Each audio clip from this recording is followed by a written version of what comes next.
uriya muhungu twahuye mvuye mu kabande tugiye kuvoma amazi ijerekani yari yamenye then aramfasha amereza amafaranga yavuye amafaranga yabuzwe n'iki kikagusa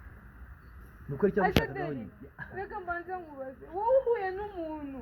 yavunitse yikoreye ijerekani ntabwo wamuhereza ubutabazi numvaga ko nyine ari umuntu usanzwe ntabwo numvaga ko azankurikira uri kunaniza mu bwonko no mu mutima ukumva ko atari njyewe uri kunanirwa kubera uri selfish deri kubera iki nyine cyane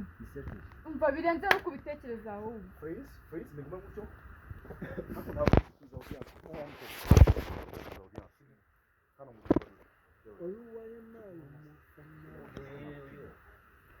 nawe utekereza ubona mfite ubushobozi bwo naguca inyuma